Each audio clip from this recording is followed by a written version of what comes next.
আমি আর আমার বন্ধু একদিন ঠিক বিকাল 4টায় আমার দাদুর বাসায় যাওয়ার জন্য বের হই। বের হতেই দেখি ঠান্ডা বাতাস, তাই ভাবলাম যেন আমাদের বৃষ্টিতে গা ভিজে না যায়, তাই দ্রুত গাড়ি নিলাম। আর তখনই শুরু হলো বৃষ্টি। আমরা গ্রামে পৌঁছাতে পৌঁছাতে প্রায় 5টা 30 বেজে গেল। তারপর সন্ধ্যার একটু আগে আমরা পৌঁছাই দাদুর বাসায়। বাড়িটা ছিল গ্রামের একেবারে শেষ মাথায়, তাই এদিকটায় লোক খুব একটা বেশি আসে না।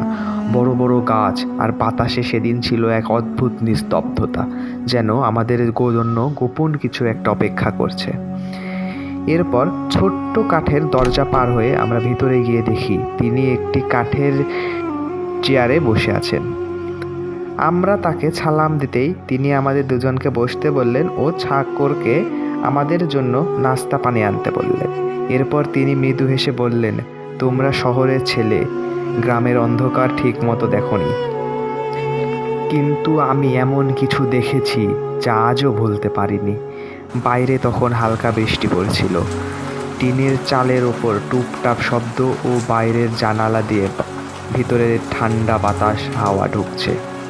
দাদুর এই কথা শুনে আমরা উত্তেজিত হয়ে বসে পড়লাম জানালার কাছে গল্প শোনার জন্য। তখন তিনি আবার মৃদু হাসলেন এবং বললেন, এটা গল্প না। এরপর তিনি একটু কিছুক্ষণ চুপ করে থাকলেন, তারপর ধীরে ধীরে বলতে শুরু করলেন, আজ তোমাদের একটা সত্য ঘটনা বলবো, আমার জীবনের। এই গ্রামের কাছেই ঘটেছিল। আমরা একদম চুপ হয়ে গেলাম। তখন আছে শুধুই নীরবতা। আমরা যেন বাইরের কোনো আওয়াজই শুনতে পাচ্ছি না। তারপর তিনি আস্তে আস্তে বলতে শুরু করলেন, এই ঘটনা আজ থেকে 30 বছর আগের। তখন আমি তোমাদেরই মতো তরুণ ছিলাম। আমাদের গ্রাম থেকে একটু দূরে ছিল একটা পুরনো বাড়ি। বাড়িটা জঙ্গলের ধারে। বাড়িটাকে ঘিরে ছিল 2-3টা বট গাছ। দিনের বেলাতেই বাড়িটা অস্বাভাবিক লাগতো, আর রাতের বেলা শুরু হতো অদ্ভুত সব ঘটনা। গ্রামের মানুষ বলতো ওই বাড়িতে নাকি তন্ত্র মন্ত্র করা হয়েছিল। তিনি একটু থামলেন। তার চোখের দিকে তাকিয়ে মনে হচ্ছিল তিনি যেন ওই ঘটনা আবার দেখছেন। তিনি আবার বলতে শুরু করলেন, বাড়ির মালিক ছিল এক লোক, নাম তার রাহুল। রাহুল ছিল খুব সাধারণ লোক, কিন্তু একদিন সে গ্রামে এসে বলল, আমার বাড়িতে রাতে কেউ আসে। গ্রামের মানুষ তখন বলে চোর টোর হয়তো, কিন্তু কয়েকদিন পর থেকেই শুরু হয় অদ্ভুত সব ঘটনা। রাহুল বলতো, রাতে ঘুমানোর পর হঠাৎ দরজা খুলে যায়, জানালার বাইরে কেউ দাঁড়িয়ে থাকে। আর সবচেয়ে ভয়ঙ্কর ব্যাপার হলো, আমি স্পষ্ট শুনতে পাই কেউ মন্ত্র পড়ছে। আমরা সবাই ভেবেছিলাম হয়তো সে ভুল বলছে, কিন্তু এক রাতে রাহুল দৌড়ে এসে আমাকে বলল, আমি আজ ওকে দেখেছি। আমি বললাম, কাকে? রাহুল কাপা গলায় বলল, ছায়াকে। তার মুখের ভয় দেখে আমি বুঝলাম সে মিথ্যা বলছে না। এরপর দাদু একটু থামলেন। বাইরে তখন হঠাৎ বজ্রপাত হলো। আমার আর আমার বন্ধুর গা কাটা দিয়ে উঠল। তখনই চাকর আমাদের জন্য খাবার নিয়ে আসলো। দেখলাম বাসায় বানানো বিস্কুট। আমরা দুজনেই একটা করে নিলাম। তখন আমার বন্ধু প্রশ্ন করল, সে কি সত্যি বলছিল দাদু?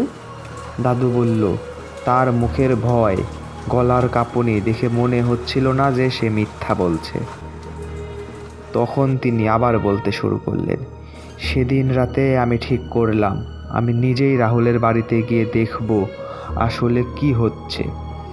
সেই রাতটা ছিল আমার জীবনের সবচেয়ে ভয়ঙ্কর রাত। সেদিন রাতে ছিল অমাবস্যা। চাঁদ ছিল না, আকাশ পুরো অন্ধকার। শুধু 2-1টা কুকুরের শব্দ শোনা যাচ্ছে বহু দূর থেকে। আমি আর রাহুল একটা লণ্ঠন নিয়ে তাদের বাড়ির দিকে রওনা দিলাম। বাড়ির সামনে পৌঁছেই একটা অদ্ভুত জিনিস টের পেলাম। চারপাশে কোনো শব্দ নেই, একদম নিস্তব্ধ। সেই কুকুরের আওয়াজও আর পাওয়া যাচ্ছে না। পুরো এলাকা যেন নিঃশ্বাস বন্ধ করে আছে। আমরা ধীরে ধীরে দরজার কাছে গেলাম। দরজাটা বন্ধ ছিল। রাহুল দরজায় হাত দিতেই ধীরে ধীরে দরজা খুলে গেল। আমার বুকের ভেতর কেমন ঠকাস করে উঠল। আমরা লণ্ঠন নিয়ে ভেতরে ঢুকলাম। ঘরের ভিতরে একটা ঠান্ডা বাতাস বইছিল, আর ছিল নিস্তব্ধতা। হঠাৎ আমি শুনতে পেলাম কেউ যেন ধীরে ধীরে মন্ত্র পড়ছে। আমি আর রাহুল ধীরে ধীরে এগোলাম। তারপর আতর্কিত আমাদের লণ্ঠনের আলো নিভে গেল, চারপাশে অন্ধকার। ঠিক তখনই আমরা দেখলাম আমাদের সামনে এক অদ্ভুত ছায়া দাঁড়িয়ে আছে। তখন রাহুল দ্রুত লণ্ঠনটা জ্বালিয়ে দিল। সেই ছায়াটা কোনো মানুষ ছিল না, ওটা যেন একটা অন্ধকারতে তৈরি অবয়ব। আমরা দুজন একদম স্থির দাঁড়িয়েছিলাম, তার দিকে একেবারে করুণ দৃষ্টিতে তাকিয়েছিলাম। তারপর হঠাৎ ছায়াটা জানালার দিকে চলে গেল, আর আমরা যা দেখলাম আমাদের রক্ত হিম হয়ে গেল। জানালার বাইরে মাটিতে কিছু অদ্ভুত চিহ্ন আঁকা, দেখে মনে হলো তন্ত্র মন্ত্রের চিহ্ন। এরপর আমরা আর কিছু না ভেবে দ্রুত সেখান থেকে বেরিয়ে এসে এক ফকিরকে ওই চিহ্ন ও বাড়ির কথা বলি। ওই বাড়িতে বহু বছর আগে একজন তন্ত্র সাধনা করেছিল, যার শক্তি এখনো রয়ে গেছে। এইরকমই কিছু একটা বলেছিল ওই ফকির। বাইরে তখন বজ্রপাত হচ্ছিল আর শ বাতাস হচ্ছিল, যা আমাদের কাছে মনে হচ্ছিল কেউ যেন ধীরে ধীরে মন্ত্রপাঠ করছে। আমি আর আমার বন্ধু একে অপরের দিকে তাকালাম। তখন তিনি একটু চুপ করে থাকলেন, তারপর আবার বলতে শুরু করলেন, তোমরা যে শব্দ শুনলে, ঠিক এই শব্দটা আমি প্রথম শুনেছিলাম সেই রাতে। আমাদের শরীর ঠান্ডা হয়ে গেল। আমি জিজ্ঞেস করলাম, তারপর কি হয়েছিল? তিনি গভীর শ্বাস নিয়ে আবার বলতে শুরু করলেন, সেই রাতের পর আমি আর রাহুল কয়েকদিন শান্তিতে ছিলাম, কিন্তু তৃতীয় রাতেই আবার ঘটনা শুরু হলো। রাত তখন প্রায় 2টো। হঠাৎ রাহুল আমার বাড়িতে দৌড়ে এলো। তার মুখ দেখে ফ্যাকাশে, স্পষ্ট ভয়ের ছাপ। সে কাপা গলায় বলল, ও আবার এসেছে, ও আবার এসেছে। আমি বুঝলাম সে ছায়াটার কথাই বলছে। আমি তাকে শান্ত করার চেষ্টা করলাম, কিন্তু সে বলল, আর শুধু ছায়া না, আমি তার মুখ দেখেছি। আমি অবাক হয়ে বললাম, কার মুখ? রাহুল বলল, একটা মানুষ, কিন্তু মানুষের মতো না। তার চোখ ছিল একদম কালো কালো, বিভৎস মুখমণ্ডল, আর সে মাটিতে কিছু আঁকছিল। আমি আর দেরি করলাম না, সেই রাতেই আমরা দুজন আবার গেলাম সেই বাড়ির দিকে। রাত তখন গভীর, কয়টা বাজে মনে নেই। মনে একটাই চিন্তা, আজ কি হয়। চারিদিকে শুধু নীরবতা। বাড়ির কাছে যেতেই বুকের ভেতর কেমন যেন একটা চাপ অনুভব হলো। মনে হচ্ছিল কেউ আমাদের দেখছে। আমরা ধীরে ধীরে দরজার কাছে গেলাম। দরজা বন্ধ ছিল, কিন্তু আমরা কাছে যেতেই হঠাৎ করে দরজাটা নিচে থেকেই খুলে গেল। ভেতরে ঢুকে দেখি সব নিস্তব্ধ, তবে একটা চাপা ধোঁয়াশটে গন্ধ। তখনই আবার সেই মন্ত্রের শব্দ, এবার আগের চেয়ে অনেক স্পষ্ট, অনেক জোরে জোরে। মনে হচ্ছিল ঘরের ভেতরে কেউ বসে আছে। আমরা লণ্ঠন নিয়ে এগোতে থাকলাম। তারপর হঠাৎ ঘরের এক কোণে আমরা দেখলাম একজন লোক মাটিতে বসে আছে। তার সামনে লাল মাটির মতো কিছু দিয়ে গোল একটা চিহ্ন আঁকা। আমি সাহস করে বললাম, কে আপনি? সে ধীরে ধীরে মাথা তুলল। তার মুখ দেখে আমাদের বুক কেঁপে উঠল, কারণ তার মুখটা মানুষের মতো ছিল না। চোখ দুটো একদম কালো, মুখে ছিল অদ্ভুত এক হাসি। সে ধীরে ধীরে আমাদের দিকে তাকালো, এরপর ধীরে ধীরে বলল, তোরা কেন এসেছিস? তার কণ্ঠস্বর ছিল অদ্ভুত ঠান্ডা ধরনের। আমি কিছু বলার আগেই রাহুল আস্তে করে আমার হাত ধরে টান দিল। সে ফিসফিস করে বলল, ওই লোকটার কথাই সে বলছিল। সে এই তান্ত্রিক, যে বহু বছর আগে এখানে তন্ত্র করত। আমি তখন বুঝতে পারলাম আমরা এমন জায়গায় এসে পড়েছি যেখান থেকে ফিরে যাওয়া প্রায় অসম্ভব। লোকটা ধীরে ধীরে দাঁড়ালো, তারপর বলল, এই বাড়ি আমার সাধনার জায়গা। যে এখানে একবার আসে সে আমার শক্তির অংশ হয়ে যায়। আমাদের শরীর যেন জমে ঠান্ডা হয়ে গেল। হঠাৎ খুব জোরে বাতাস বইতে শুরু করলো। লণ্ঠনের আলো জ্বলতে লাগলো। লোকটা আবার মন্ত্র পড়তে শুরু করলো। আর ঠিক তখনই আমরা দেখলাম ঘরের চারপাশে অনেকগুলো ছায়া লড়ছে, যেন অনেকগুলো অদৃশ্য মানুষ দাঁড়িয়ে আছে। আমি বুঝলাম এখানে অনেকেই আগে এসেছে, তারা কেউই কোনোদিন ফিরে যায়নি। আমি রাহুলকে বললাম, দৌড়াও। আমরা দরজার দিকে দৌড় দিলাম। পেছন থেকে তখনও সেই লোকটা জোরে জোরে মন্ত্র পড়ে চলেছে অনবরত। আমরা বাড়ি থেকে বের হয়ে জঙ্গলের দিকে দৌড়াতে লাগলাম প্রাণ ভয়ে। হঠাৎ পিছনে তাকিয়ে দেখলাম বাড়িটার ভিতরে সমস্ত আলো নিভে গেছে, শুধুই অন্ধকার বিরাজ করছে। সব কিছু আবার অন্ধকার। পরদিন সকালে আমরা গ্রামের কয়েকজন মিলে সেখানে গেলাম, কিন্তু আশ্চর্যের ব্যাপার, সেই বাড়িতে কেউ ছিল না। মনে হচ্ছিল যেন কেউ কখনো সেখানে ছিলই না।